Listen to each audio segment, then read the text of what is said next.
새로운 경제시장의 지표가 되어드리겠습니다. 코인천기누설 앵커 문다연입니다. 코인 시장 피해자들을 법대로 구제하는 시간, 정수호 변호사의 코인 피해 상담소입니다. 정수호 변호사님 안녕하세요. 네, 안녕하세요. 반갑습니다. 정수호 변호사입니다. 네, 저희가 매일 아침 10시 5분 암호화폐 이슈들을 전해드리고 있는데요. 매일 그것도 제일 많이 등장한 단어가 특근법 아닐까 싶습니다. 정말 이제 코앞으로 다가왔잖아요. 어떻게 좀 상황이 진행되고 있을까요? 예, 저희가 이제 매주 이 점에 대해서 좀 체크를 해봤는데 아마 이번 주까지 정리를 해드리고 다음 주부터는 이제 시행이 되는 시기니까 이제 네. 그만 정리를 해드리게 될 것 같은데 지금까지 실명 계좌까지 발급을 받은 이제 거의 뭐 완전한 의미에서의 가상자산 사업자로 신고한 업체가 소위 말하는 빅4거래소 4개 업체가 있고요. 그 실명 확인 계좌를 받지는 못했지만 그 ISMS 인증만 받아서 원화 입출금 관련된 서비스를 제외한 나머지 영역에서의 사업을 수행할 수 있는 업체는 24개 업체가 있고 지금 우리 금융당국이 언론 보도에서 파악한 업체들 중에 약 한 38개 정도의 거래소 업체들은 이제 신고를 하지 못해서 영업을 하지 못할 것으로 이렇게 예상이 되고 있을 것 같습니다. 그렇습니다. 이제는 이미 폐업을 하거나 원화마켓 거래를 중단한 사업자들도 나오면서 피해자들도 많이 나오고 있는데요. 실제로 어떻게 변호사님께도 의뢰가 많이 들어오고 있나요? 이 영업 폐업이나 이 원화마켓 상장 폐지랑 관련돼서 실제로 소송이 진행된 사례가 그렇게 많지는 않아요. 언론에 네. 보도된 게 한 2건 정도 있는 것 같은데 제가 그 2건의 소송을 직접 처리하지는 않았지만은 제가 한 몇 달 전부터 지금까지 특정 언론 보도가 있을 때 뭐 상장 폐지 유의 종목으로 지정된다거나 이런 이슈가 있을 때 그 업체 측을 같이 코업을 해서 이렇게 대응을 해주는 그런 업무는 여러 건 수행을 했었습니다. 네. 그리고 일단 특근법에 따른 사업자 신고가 마무리되는 시점에서 사업자 신고를 하지 못한 사업자 같은 경우에는 정부를 상대로 집단 소송을 예고하기도 했습니다. 어떤 내용인가요? 예, 그 점이 이제 언론에 보도돼서 저도 내용을 찾아봤었는데 그 지난주에 그 실명 확인 입출금 계정을 발급받지 못한 거래소들의 대표들이 네. 모여서 소위 말하는 정책 포럼을 열었는데요. 그 자리에서 이 대표님들께서 모이셔서 이 정부가 너무 좀 엄격한 기준을 일률적으로 적용하는 것이 아니냐에 대해서 강하게 비판을 하시면서 신고 기한이 유예되지 않거나 이렇게 뭐 여러 가지 문제가 생길 경우에는 우리가 모여서 집단 소송도 불사하겠다 이런 강한 불만을 표출하셨고요. 이분들의 주장을 보면 지금 실명 확인 계좌를 4개 거래소에밖에 발급해주지 않으면 결국 뭐 여러 거래소에 상장이 되어 있는 상당수의 소위 말하는 김치코인들 또는 뭐 그 운영 주체들에게 상당한 타격이 발생할 수밖에 없다. 이러면 나아가서 그렇게 된다면 거래소들 역시 살아남을 수가 없다라는 어떤 고통을 이렇게 토로하고 계신 그런 상황 같습니다. 네, 그렇습니다. 근데 어쨌든 제도권 안으로 들어오겠다는 건 그만큼 암호화폐 시장을 건강하게 만들어 나가겠다 이런 의지로도 생각을 해볼 수 있을 것 같은데요. 부디 이 진행 과정에서 피해자들을 줄일 수 있는 정치 방안이 나왔으면 좋겠습니다. 그럼 본격적으로 정수호 변호사의 코인 피해 상담소 시작해 보겠습니다.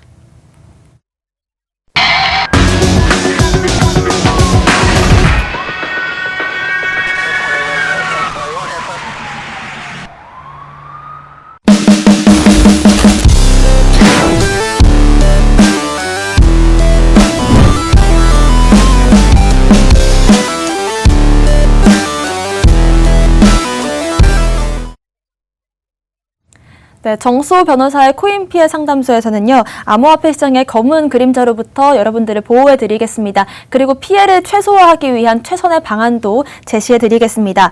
오픈 채팅방 이용해주셔도 되고요. 또 아래 메일을 통한 접수 방법도 있으니까요. 피해 사례 주시면 담당자가 연락처 통해서 상담 진행할 수 있도록 해드리겠습니다. 그럼 첫 번째 피해 사례부터 바로 살펴보겠습니다. 지난주 수요일이었죠. 정수호 변호사님께서 거래소 사업자 신고에 따른 피해 우려에 대해서 많이 말씀을 해주셨는데요. 그 사이에 또 피해자들이 발생을 했습니다. 바로 ISMS 인증까지 받은 거래소와 연관된 사건이라고 하는데 설명을 좀 해주실까요? 예, 최근에 언론 보도된 내용인데요. 지난 2월 15일에 퍼블게이트 거래소에 상장이 됐었던 VTO, 그러니까 빅토리 토너먼트 토큰이 있는데 네. 이 암호화폐 관련해서 이제 운영업체와 시세 조종 세력이 결탁을 해서 해당 퍼블게이트 거래소에서 시세가 인위적으로 조작되었다라는 의혹이 지금 제기되는 그런 상황이고요. 지금 알려진 바로는 이들 세력이 그 상장이 되기 전부터 이미 마켓 메이킹, MM이라고 하죠. 네. 마켓 메이킹을 통해서 시세를 상당 수준으로 끌어올리겠다는 것을 장담을 하고 프리세일 초기 투자를 받았었다고 하고요. 실제로 50원에 상장이 됐었는데 얼마 지나지 않아서 그 상장 당일에 300원, 한 6배, 600% 가까이 이제 가격이 실제로 상승을 했고요. 하지만 얼마 지나지 않아서 가격이 한 25.7원 정도로 상장가에도 미치지 못하는 그 가격 수준으로 폭락을 해서 좀 문제가 되고 있었는데 이번에 좀 몇 달이 지난 지금 시점에 와서 시세 조정이 있었다는 의혹이 생겨서 어제 경찰에 수사가 개시된 그런 상황입니다. 네, 상장을 50원에 해서 300원까지 당일에 올랐다가 다시 25원대로 폭락을 하면서 투자자들이 많이 피해를 봤을 것 같습니다. 근데 사실 이렇게 보면 이게 과연 코인의 어떤 건재함이 없어서 그런 건지 아니면 사기 정황이 정확히 있는 건지 헷갈리거든요. 네, 네. 그것은 저희가 이제 그 코인과 관련된 비즈니스를 직접 보지 못한 상황에서 네. 뭐 단언할 수는 없겠지만은 뭐 정말 가격이 투명하게 뭐 거래자들 간의 매수와 매도 어떤 균형 가격이 형성이 됐다면 뭐 사기라고 볼 수는 없겠죠. 하지만 지금 이 의혹이 생긴 이유를 보면 지금 문제가 이렇게 시세가 폭락한 이후에 손해를 본 투자자들이 이제 많이들 매도를 했을 거라고 했을 텐데 그렇게 하니까 이 운영업체 측에서는 좀만 기다려 봐라. 한 3월 중순 정도 되면 주요 코인원 거래소의 상장이 100% 지금 확정이 되어 있다. 그러니까 이제 지금 매도하지 말고 조금만 기다려 봐라. 이런 식으로 공지를 해서 지금 손해를 훨씬 더 키웠다는 게 지금 문제가 되고 있는 것이죠. 네, 어쨌든 당시에 거래소에서 매매가 되고 있던 종목이기 때문에 더 설득력이 있었을 것 같습니다. 네. 네. 지금 업체 측에서도 이렇게 다른 거래소의 상장이 100% 확정이 되어 있다고 자신 있게 공지를 하고 실제로 지금 상장이 되어 있는 거래소에서도 정상적으로 거래가 되고 있는 상황이어서 네. 이게 저 업체 측의 말이 맞을 수 있겠다라고 더욱더 좀 믿기가 쉬웠을 것 같고요. 근데 우리가 저번 시간에도 말씀드렸다시피 뭐 상장이 100% 확정이 되어 있다. 이런 거는 제가 뭐라고 말씀드렸었죠? 사기라고 하셨죠. 네. 100%는 없는 것 같습니다. 투자 시장에서 일단 100%라는 말이 나오면 그때부터 의심을 하는 게 맞는 것 같은데요. 그러면 일단 코인원과의 상장 계획부터가 없었던 사실인가요? 네. 이게 밝혀진 바로는 상장 신청은 했었다고 해요. 네. 실제로 상장 신청했는데 이제 코인원 심의위원회 정책에 따라 상장은 이루어지지 않았다라고 하고요. 이게 사실 신청이 이루어졌다고 해서 상장이 될지 안 될지는 알 수 없는 것인데 그럼에도 불구하고 해당 시점에 상장이 100% 확정이 되어 있다는 식으로 공지를 한 게 문제가 되는 것이고 지금 당시에 매도를 하지 못하고 그 만류에 잠시 매도를 유보하셨던 분들이 지금도 소위 말하는 물려있는 그런 상황이셔서 좀 안타까운 피해가 예상이 되는 그런 사태인 것 같습니다. 상장 신청까지 한 건 맞는데 참 애매한 상황인 것 같습니다. 그런데 또 코인원 자체가 얼마 전에 사업자 신고도 마쳤기 때문에 투자자분들 입장에서는 정말 호재다 이렇게 생각을 하셨을 것 같습니다. 제가 지금 보니까 현재 포블게이트에서 빅토리 토큰이 19원대에 지금 거래가 되고 있더라고요. 이렇게 되면 일단 ISMS 인증을 받은 포블게이트 같은 경우에도 문제가 생기는 게 아닌지 이런 생각이 들거든요. 네. 네. 이 상장이 된 코인을 상장시켜준 거래소가 어떤 책임을 져야 되는지에 대해서는 이제 계속 논의가 이루어지고 있는 그런 문제인데 지금 물론 거래소로서도 또 시세 조종이라든지 이런 부정한 시도를 항시 모니터링을 잘 하고 방지를 해야 될 어떤 도의적인 책임은 분명히 있을 것인데 문제는 지금 현행법상에 명확하게 그렇게 해야 될 의무에 관해서 정해놓은 근거 법률이 없다는 게 지금 문제라는 점은 여러 번 말씀을 드려왔고요. 예전에 제가 한번 말씀드렸었는데 이제 특근법 시행령 개정안에는 이제 가상자산 거래소가 직접 이렇게 시세 조종에 참여를 하는 경우에는 이제 강력하게 처벌한다는 규정이 지금 들어가 있는데 지금 아직까지는 그런 행위를 방지하지 못했다는 이유만으로 처벌하는 그런 근거 규정 없는 상황이고요. 지금 그래서 포블게이트는 이제 ISMS 인증을 받고 원화 입출금이 없는 상태로 사업자 신고를 할 예정으로 알려져 있는데 특별한 문제가 없으면 신고가 수리가 되겠지만은 조금 민감한 기간이어서 이게 뭐 피해가 좀 커진다던가 사회적인 이슈가 되면 어떻게 신고가 정상적으로 수리가 될지는 조금 지켜봐야겠다. 이렇게 말씀을 드릴 수가 있을 것 같습니다. 책임이 없다고 할 수는 없지만 지금 법적으로는 책임을 물을 수 있는 상황이 좀 애매하다 이런 말씀이신 것 같은데 그러면 포블게이트 입장에서도 일단 상장을 시켜줬으면 상장을 하면서 이 사업을 한번 검토를 했을 거잖아요. 이런 코인을 왜 상장시킨 건지 좀 의구심이 들거든요.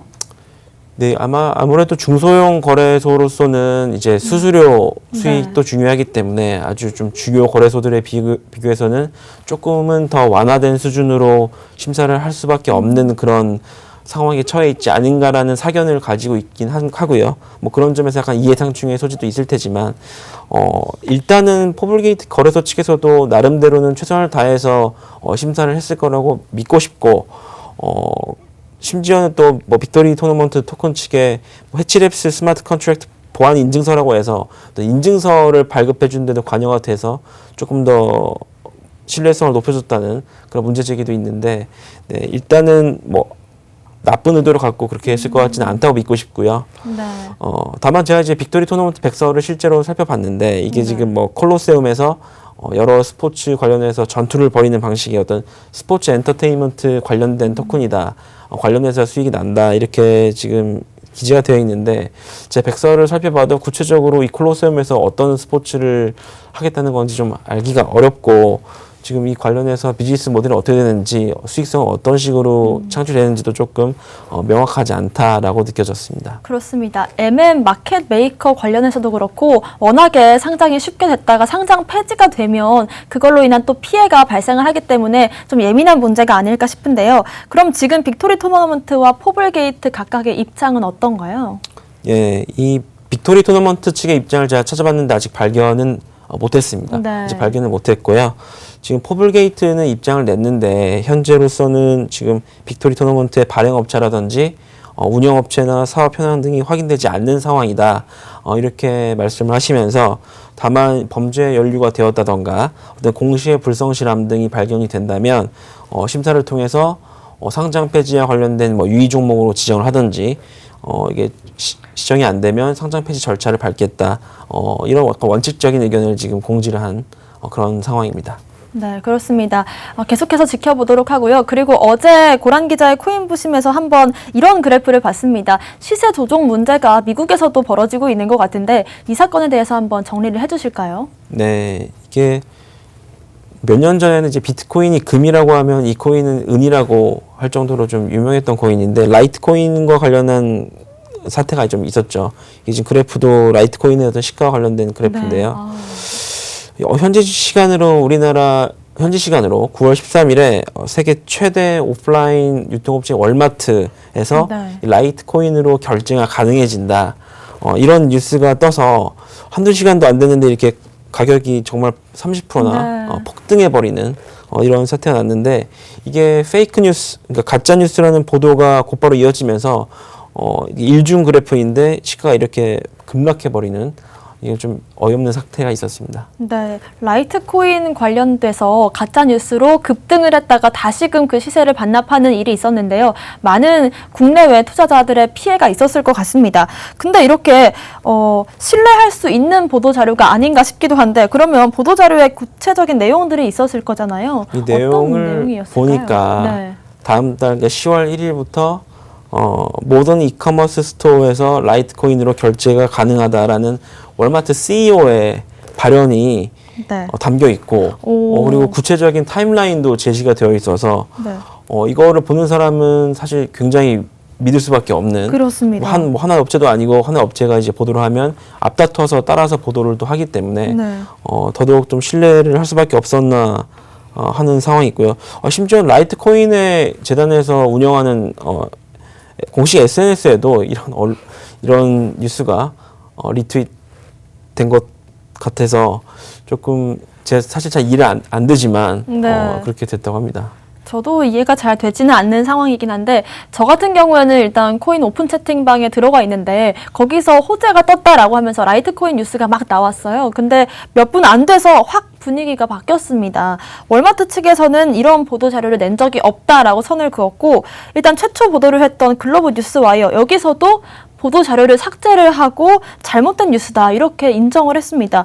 굉장히 상황이 갑자기 순식간에 역전이 됐는데 그러면 제일 궁금한 건 라이트코인 측은 어떤 입장인지가 궁금하거든요. 지금 이게 가격이 한 23만 원 한 코인당 이렇게 거래되고 네. 있었다가 보도가 이제 뜨니까 한 30분 만에 네. 한 31만 원까지 네. 완전히 확 올라버리는 이런 사태가 있었는데 지금 그래서 시장에서는 이게 코인 가격을 펌핑시켜서 가짜 뉴스로 네. 이렇게 이익을 취하기 위한 어떤 자작극이 아니냐라는 의심이 들고 있는 그런 상황이고요. 지금 라이트코인 자체는 현재도 월마트가 아니라도 지금 우리 라이트코인으로 결제가 가능한 이제 벤더 업체들이 약 10만 개 정도가 있기 때문에 굳이 이렇게 우리가 허위 가짜 뉴스를 유포할 동기가 전혀 없다. 이 페이크 뉴스 유포는 우리와 전혀 관련이 없다고 이렇게 부인을 하고 있고요. 뭐 본인들도 지금 가짜 뉴스를 누가 유포한 것인지 찾아내겠다. 뭐 이렇게 강력하게 입장을 보이고 있습니다.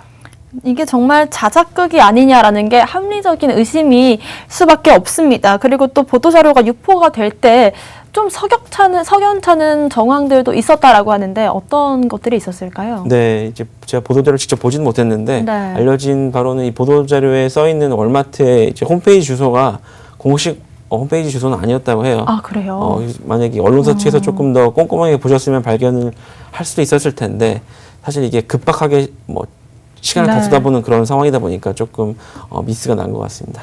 그럼 지금 이 사건은 어떻게 진행 중인가요? 이 사건은 지금 월마트가 자체적으로도 조사를 한 것으로 보이는데요. 이제 어떤 사기로 만들어진 계정이 네. 월마트의 보도자료를 아까 말씀드린 것처럼 조작을 해서 언론사에 그냥 뿌린 것 같아요. 네. 그렇게 지금 알려져 있고 지금 누구의 소행인지가 지금 명확히 밝혀진 것은 아니고요. 지금 뭐 형사적으로도 뭐 미국 당국에서 뭐 조사가 이루어지는지는 잘 모르겠지만 일단 이 정도까지만 알려져 있고 이게 이렇게 대놓고 가짜 뉴스를 뿌린 사례는 저도 많이 보지는 못했는데 네. 뭐 이론적으로는 이제 펌핑을 시켰다가 갑자기 물량을 떨어내는 덤핑을 한다고 하죠. 펌프 앤 덤프 수법의 전형적인 요인을 하는데 굉장히 약간 클래식해서 네. 언론사에 가짜 뉴스를 이렇게 뿌려가지고 네. 이렇게 실제로 할 거라고는 상상을 잘 못하는데 대범하게 이런 범죄 행위가 이뤄진 것 같습니다. 네, 그리고 사실 라이트코인 같은 경우에는 좀 오래된 코인이긴 하기 때문에 많은 분들의 관심을 받는 코인인데 정말 대범하다 이런 생각이 들어요. 그러면 이런 펌프앤덤프 수법을 쓸 때 누구의 소행인지 끝까지 잡기는 좀 어려운 상황일까요?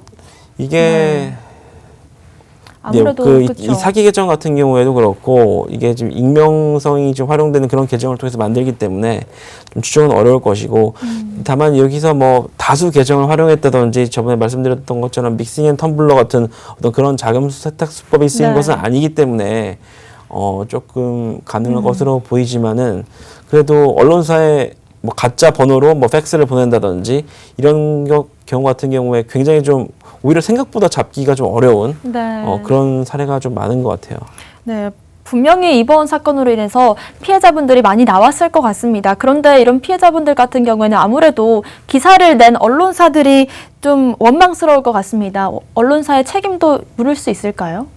네. 네, 이게 이제 일반인 분들 입장에서는 이제 가볍게 이거 언론사도 좀 책임을 져야 하는 것이 아니냐라고 네. 말씀하실 수 있는데 이 질문이 사실 이 법률가 입장에서는 굉장히 좀 무겁게 받아들여질 수 있는 그런 질문이에요. 네. 왜냐하면 이제 언론 같은 경우에 우리 표현의 자유, 이제 방송의 자유가 아주 강하게 인정이 되고 있는 그런 분야거든요. 그래서 보도 내용이 공공의 이익에 관한 것이고 또 그 사실이 진실하다면 설령 이제 명예훼손이나 불법행위에 해당해도 책임을 지지 않는다는 게 지금 우리 법원이나 헌법재판소의 입장이고요.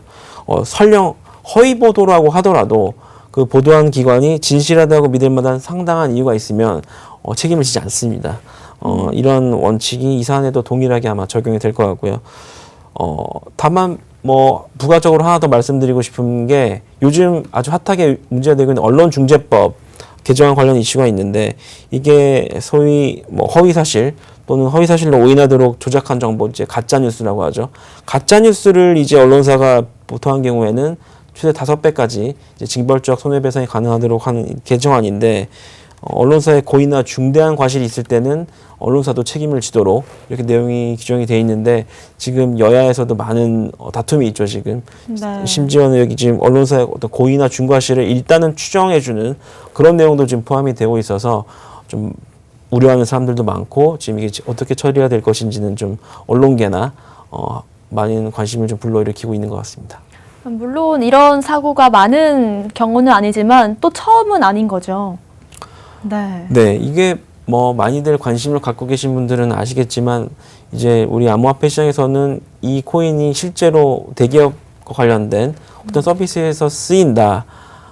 아니면 뭐 유명인이 그런 언급을 하는 경우도 많은데 그런 네. 이슈가 나올 때마다 급등이 가격이 있죠. 급등해온 사례가 너무 많아왔죠. 뭐 지난 7월에는 뭐 비트코인이 아마존에서 결제가 될 것이다라고 해서 가격이 펌핑이 되기도 했었고, 뭐 많이들 뭐 호불호가 갈리지만 이제 테슬라의 머스크 CEO가 이제 전기차 테슬라를 비트코인으로 살 수 있겠다 하겠다라는 이제 그런 얘기를 하셔가지고 비트코인도 굉장히 많이 상승세를 탄 그런 경우도 있었고, 뭐 이분은 뭐 비트코인뿐만 아니라 갑자기 이제 도지코인도 언급을 하셔가지고 이분이 이렇게 말씀하실 때마다 도지코인이 이제 우주선 타고 날아갔다가 이제 갑자기 또 지금 내려오는 이런 사태가 네. 좀 반복되고 있는 게 많이 알고 계실 겁니다.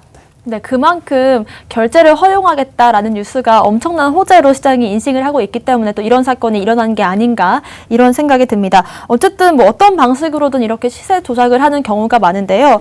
주식 시장에서도 이런 일들은 가끔씩 벌어지고 있잖아요. 일단 주식 시장 같은 경우에는 규제 방침이 있는데 이런 경우에는 책임을 누구한테 묻고 또 처벌은 어떻게 이루어지나요? 예, 이거는 제가 이제 작년까지 대형로펌 증권금융소송팀에서 일을 하면서 이런 주식 시세 조종 사건은 제가 아주 많이 처리를 했었는데요.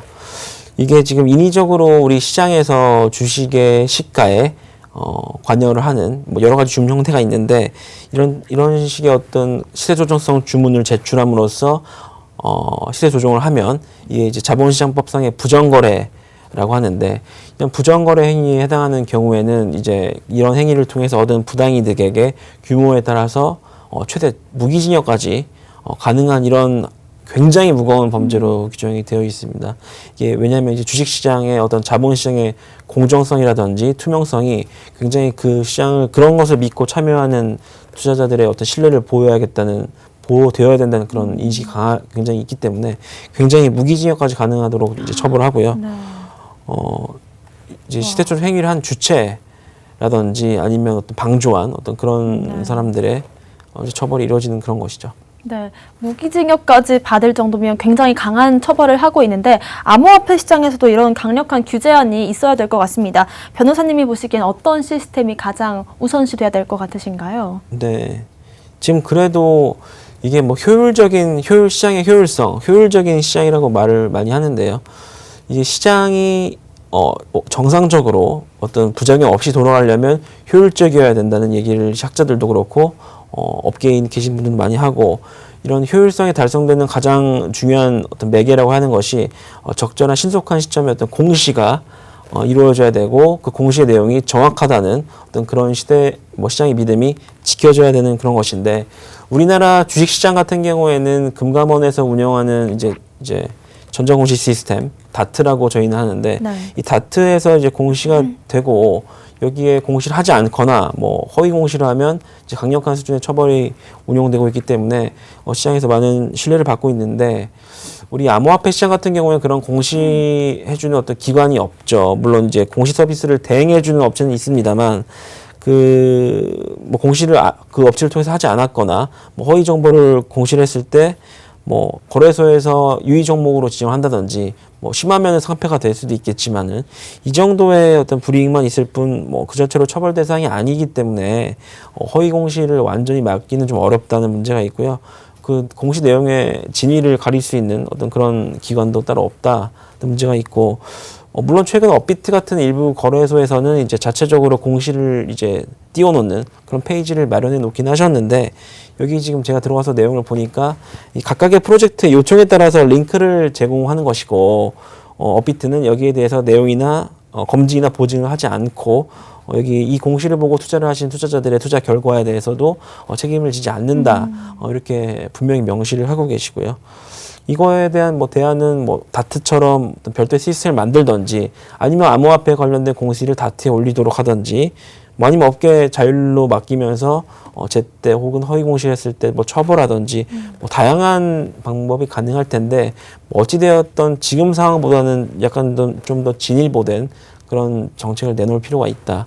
이렇게 말씀을 드려야 될 것 같습니다. 네, 그런데 이렇게 언론사들도 속는 상황에서 그럼 개인들은 당할 수밖에 없는 입장이잖아요. 그럼 대응을 어떤 식으로 하는 게 좋을까요? 네, 이게 참 어려운 문제고 제가 어떤 식으로 해야 된다는 말씀을 드리기도 어려울 것 같은데 일단은 조심하는 글쎄요. 수가 네, 일단 이게 너무 없겠죠? 가격이 급등하는 네. 이런 암호화폐에는 조금 투자를 자제하시는 것이 어떨까라는 원칙론으로밖에 말씀을 드릴 수가 없을 것 같아요.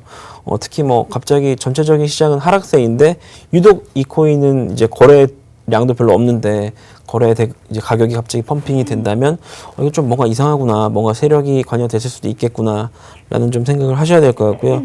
이게 가격에 오른다면 왜 오르는지, 그 오르는 것이 정말 정확한 근거가 있는 것인지를 조금 스스로 확인을 해보고 투자를 하시는 그런 습관이 필요할 것 같습니다.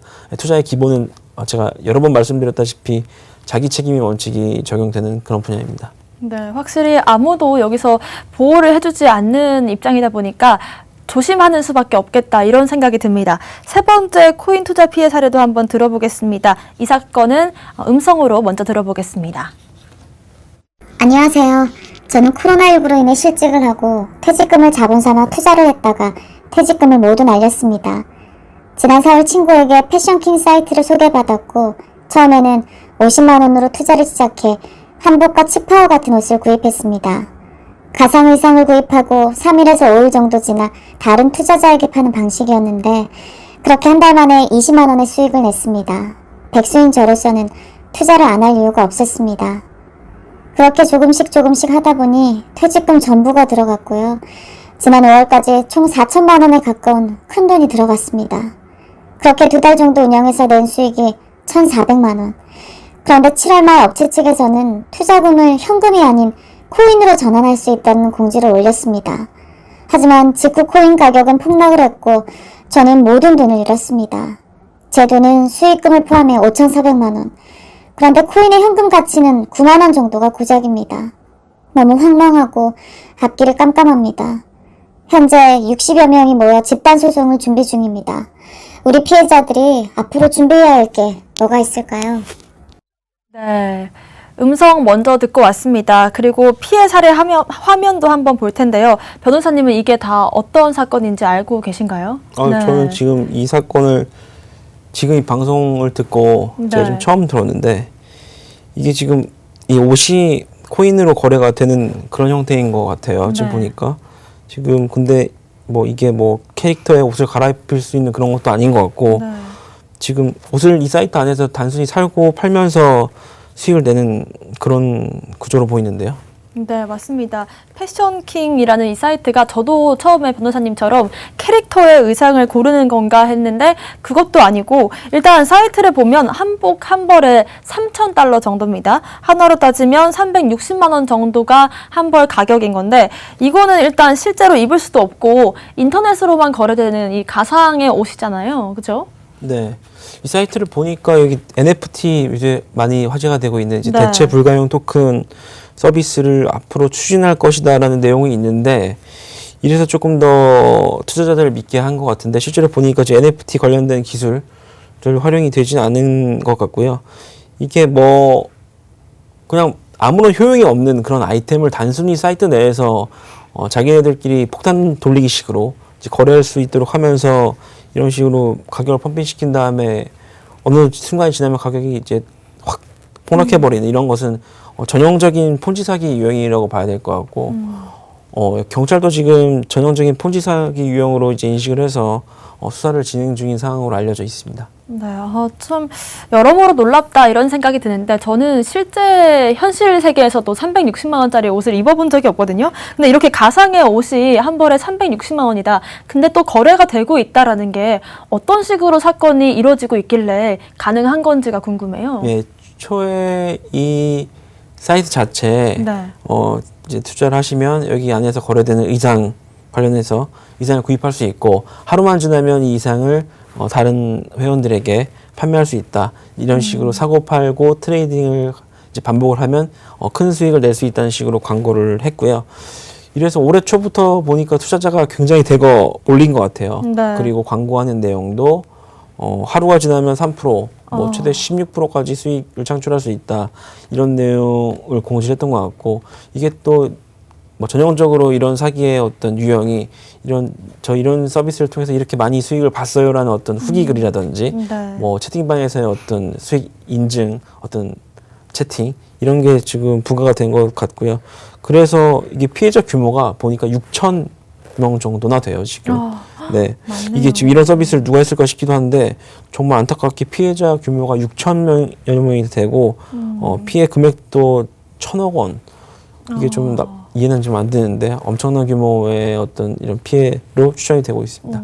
생각보다 더 많은 피해자분들과 피해 금액이 있는 것 같습니다. 쉽게 생각해서 일단 이 플랫폼 위에서 옷을 팔고 사는 사람이 계속 있기만 하면 수익이 계속 나는 구조라고 생각하면 되는 거 아닌가요? 네. 네. 일단은 뭐 자기들끼리 뭐 생수를 예로 들면 네. 뭐 여러 분들이 모여서 생수를 자기들끼리 어떤 가격에 사고 팔던 그건 뭐 범죄가 아니잖아요. 뭐 네. 1,000만 원에 사고 팔던 범죄는 아닌데 뭐 이렇게 거래가 뭐 끝까지 영원히 잘 이루어지고 예컨대 이런 사업이라면 이 사업에 투자금이 잘 반환이 되고 하면 사기가 아니겠죠. 근데 이런 폰지 사기의 특성상 신규 투자자가 계속 유입이 되지 않는다라는 게 제일 큰 문제일 것 같고요. 이 폰지 사기를 조금 설명을 드리고 싶은데 폰지 사기라고 하면 이제 밑장 빼기라고도 하고 뭐 신규 투자자의 투자금이 있으면 그것으로 기존 투자자의 어떤 수익금을 메꿔주는 수법의 사기를 말하고요. 이런 유형이기 때문에 굉장히 좀 기간도 길고 피해 규모도 커지는 겁니다. 이제 뭐 다른 투자 수익 모델이 없고 계속 신규 투자자를 유입해서 그 돈으로 기존 투자자들의 어떤 금을 주고 빠져나가고 계속 그러면 이제 범죄가 유지되기 때문에 투자자가 새로 유입되지 않는 순간 이제 기존 투자자들의 수익이 배당되지 못하게 되는 그런 상황에 처하게 되고 그러면 또 신규 투자자들도 들어오지 않겠죠. 결국 이제 가장 마지막에 남아있는 그런 신규 투자자들이 모든 손해를 다 떠안게 되는 이제 소위 말하는 폭탄 돌리기식의 어떤 사기를 폰지 사기라고 하고요. 특징이 지금 이 사건처럼 굉장히 피해자도 규모도 크고 피해 금액도 크다라는 이런 문제가 있습니다. 일단 코인 사기 유형에서 가장 많이 대두가 되는 게 폰지 사기 유형이잖아요. 쉽게 말하면 뭐 돌려막기, 밑장 빼기, 폭탄 돌리기 이 정도로 정리를 할 수 있을 것 같습니다. 사례자분 아까 음성 파일 들어보니까 처음에는 현금 지급을 하다가 한 7월 달부터 갑자기 코인으로 지급을 하겠다라고 하고 투자자의 의지와는 상관없는 코인이 지급이 됐어요. 근데 이거 자체가 법적으로 문제가 있는 게 아닌지 이런 생각이 들거든요. 네, 그것도 문제가 있을 것 같습니다. 일단 네. 이것은 제가 봤을 때는 전형적인 폰지 사기의 유형이라고 말씀 이미 드렸고요. 네. 지금 이 업체 측에서 우리가 현금으로 돌려줄 수가 없겠다라는 점을 미리부터 인식을 하고 있으면서 사람들에게 이 투자받은 현금을 그 앱 안에서만 쓸 수 있는 이 가상의 캐시로 사서 거래를 하도록 한 게 이 사건에서 이루어진 사기의 핵심적인 내용이다. 이렇게 말씀을 드릴 수 있을 것 같고요. 그리고 이 지금 투자자들의 의지와 상관없이 캐시로 일률적으로 바꾼 것도 문제인데, 이렇게 이건 이제 서비스 내용의 중대한 사항의 변경으로 보이거든요. 이런 중대한 변경이 있을 때는 뭐 약관법상에도 이용자의 동의가 있어야 되고 그런 동의를 하지 않는 사람들에게는 이런 어떤 일률적인 중요한 사항의 변경을 적용시킬 수가 없기 때문에 뭐 환급이라던가 탈퇴가 보장이 돼야 되는데 지금 이 사안 같은 경우에 그런 절차를 전혀 준수하지 않고 일률적으로 변화를 시켜버린 것도 그 자체도 문제입니다. 네, 근데 처음에 코인으로 지급을 했을 때는 투자자의 원금과 수익금 총 합쳐서 5,400만 원이었습니다. 근데 갑자기 9만 원까지 떨어졌다라고 하는데 이게 상식적으로 말이 되는 건지, 네. 이게 뭐 본원적인 내재 가치나 어떤 그 가치를 담보하는 기초자산이 없는 금융 예컨대 뭐 금융투자 상품과 유사한 또 그런 상품의 전형적인 특성인 것이죠. 이게 왜냐면 생수를 이제 모든 사람들이 1,000만 원에 구매하다가 어느 날 누구도 그 가격에 이제 거래하지 않고 네. 이제 500원에 거래하기 시작하면 그 시가는 그렇게 폭락을 해버리는 그런 것이니까요. 이 코인도 보면 초기에는 뭐 한 개당 10,000원이 넘게 거래가 됐었다고 하는데요. 네. 지금 이런 식으로 폰지 유형의 어떤 뭐 신규 투자자 유입이 이루어지다가 이제 그게 되지 않으니까 언젠가부터 이제 원금 회수가 조금 어려워지는, 이제 현금을 받지 못하고 이제 캐시로 받아야 되는데 그러면 그 캐시를 사실 현금으로 바꿔서 출금을 해야 되는데 지금 그 업체 안에서만 쓸 수 있으니까 사실 환급이 안 되잖아요. 네. 그렇게 원금 회수가 안 되니까 빨리 어떻게든 팔고 나가려는 이제 투자자들의 어떤 급매가 계속 이루어졌고, 그러다 보니까 코인 가격이 10,000원이 넘던 것이 이제 한 2원 정도로 폭락했다고 하고, 지금 피해자가 한 6천여 명이라고 하시니까 이분들 대부분이 지금 원금도 지금 회수하지 못한 그런 상황으로 알려져 있습니다. 네. 이 사건 같은 경우에는 보도도 됐었는데요. 언론에 피해자 60명이 모여서 피해액 거의 20여 원을 피해액을 구제받기 위해서 소송을 접수했다고 합니다. 앞으로 사건 진행은 어떻게 될까요? 네, 제가 그 내용 아까 방송 테이프에서 들었는데 네. 이게 막 방송 이제 소송을 접수하시기보다 막 형사 고소를 하셨다는 말을 그렇게 표현을 하신 것 같아요. 지금 네. 다수 이용자들이 지난 8월달에 집단으로 모여서 고소를 진행한 것으로 좀 알려져 있는 것 같고요. 지금 막 고소가 이제 진행이 돼서 수사가 진행되는 상태일 뿐이니까 앞으로도 피해 규모는 얼마든지 더 커질 수 있어 보입니다. 네. 지금 현재로서는 이 운영업체가 국내 업체인지 해외 업체인지도 잘 모르고 있는 그런 상황 같아요. 이게 만약에 뭐 원만하게 이 가해자들이 잡혀서 검거가 돼서 수사를 받고 뭐 재판을 통한다면 뭐 당연히 처벌이 이루어질 것 같고요.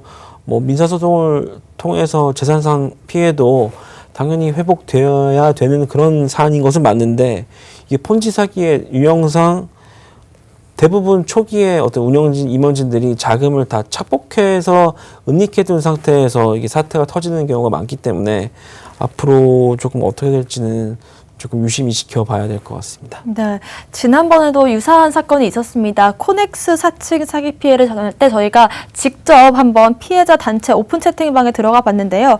피해자분들 단체로 소송을 하기도 사실상 쉬워 보이진 않더라고요. 그 이유가 있을까요? 예, 일단은 뭐 피해자 분들끼리 뭐 법률 전문가가 아닌 피해자분들이라고 이제 주장되시는 그런 네. 분들이 모여 있는 그런 공간이기 때문에 기존에 사실 잘 아는 분들도 아니고 온라인에서 뭐 보통 이런 방은 익명 베이스로 운영이 되거든요. 익명성을 갖추신 많은 어떤 참여자가 있는 그런 방이고 다 모르는 사람들이기 때문에 신뢰가 좀 형성되기 어렵고 이런저런 이견이 있을 수 있기 때문에 좀 효율적으로 절차를 진행하기도 좀 곤란한 측면이 있다라고 말씀을 드릴 수 있을 것 같고, 이런 단체방에 들어가 보면 사실 뭐 심지어는 가해자들이 들어와 있는 경우도 네, 많더라고요. 어떻게 진행되는지 네, 한번 뭐 보는 여론을 거죠. 형성하고든지 네. 아니면 조금 고소를 조금 주저시키든지 좀 기다려보자 이런 루머를 퍼뜨리기도 하고 그래서 조금 쉽지가 않은 그런 것 같습니다. 네, 저희가 실제로 이런 피해자분들의 단체 오픈 채팅방 내용을 가지고 와봤는데요. 신고를 한 피해자분들을 나무라는 분들도 있더라고요. 그 이유가 뭔지 궁금하거든요. 네, 이게 뭐 피해자분이 직접 올리신 내용일 수도 있고 아니면 네. 제가 아까 말씀드린 것처럼 뭐 가해자 측의 직원이 이제 피해자인 것처럼 들어와서 네. 이렇게 올린 내용일 수도 있는데, 뭐 주된 레파토리는 아니 왜 고소를 하고 기다렸으면 일단 뭐 당신은 혹은 아니면 이 서비스의 모든 투자자들이 문제없이 수채금을 회수를 했을 텐데 왜 괜히 이제 이렇게 고소를 해가지고 문제를 키워서 모든 사람에게 피해를 야기시키느냐, 당신 때문에 손해가 훨씬 커진 거 아니냐, 이런 식으로 탓을 하는 내용이 정말 자주 올라옵니다, 실제로. 네. 그래서 뭐 이렇게 고소를 하신 분들이 내가 정말 잘못한 건가? 아니면은 이거 고소를 빨리 취하해야지 문제 해결된다고 해요. 지금 돌려준다고 해요. 빨리 취하하세요. 뭐 이렇게 하면 정말 취하를 해야 되나? 이렇게 생각하실 수도 있을 것 같은데, 이런 것은 제 생각에는 피해자라기보다도 업체 측의 관계자라든지 이런 사람들이 어떤 여론 형성을 위해서 이런 내용을 올릴 가능성이 좀 더 크다고 생각을 하고요. 실제로 피해를 보셨다면 휘둘리시지 말고 신속하고 과감하게 결단하셔가지고 형사고소를 계속 진행하시는 게 바람직할 것 같습니다. 네, 피해자 오픈 채팅방에 있다고 해서 모든 사람들이 피해자가 아니라는 점 유의하면 좋을 것 같고요. 또 자기를 변호사라고 밝히면서 집단 소송을 해주겠다, 2차 피해를 가하는 경우도 있다고 합니다. 이런 피해는 어떻게 발생이 되는 건가요? 네, 변호사님의 입장에서. 이거 뭐 진짜 변호사일 수도 있어서 네. 제가 뭐 모르겠는데 어쨌든 저희가 방송에서 몇 번 나왔었죠. 변호사나 분이 변호사 직원이라던가 사무장으로 이렇게 지칭을 하면서 우리 법인에서 단체 고소를 진행을 하고 있으니까 아주 조금 소정의 비용만 내라. 네. 이런 식으로 이렇게 투자자들을 또 모아서 이런 식으로 또 금전을 편취하는 이런 사례가 실제로 있었습니다. 있었고요. 지금 일부 피해자들이 그러니까 누가 이런 가해행위를 하는지는 사실 알 수는 없지만 네. 일부 피해자들이 본인분의 어떤 손해만 좀 빨리 좀 보전받고 싶은 마음에 이런 행위를 하실 수도 있겠고, 아니면 정말 안 좋은 케이스는 피해자들의 어떤 답답한 심정, 억울한 심정을 악용을 해서 사기를 치려는 이런 범죄자도 있을 것 같고요. 이런 사기에 당하지 않으시려면 실제로 변호사라고 하면 만나보시고 네. 실제 변호사가 맞는지 이렇게 만나보시고 이런 식으로 고소 여부를 결정하시는 게 좋을 것 같아요, 지금. 만약에 2차 피해를 가하려는 사람이라면 만나주지 않나요? 어떻게 만나서 또 이분이 진짜 변호사인지 아니면은 사기 유형에 해당하는지 알 수 있는 방법이 또 있을까요? 그러니까 이게 좀 사기라면 이런저런 핑계를 대면서 아마 만나지 못할 가능성이 네. 높을 것 같고요.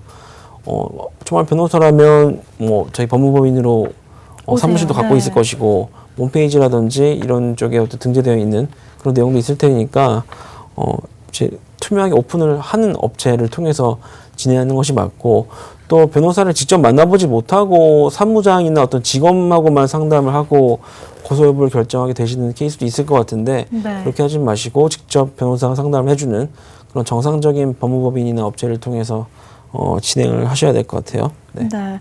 그럼 이렇게 서로 모르는 사람끼리 모여서 만약에 소송을 진행한다라고 하면 특별한 절차가 있을까요?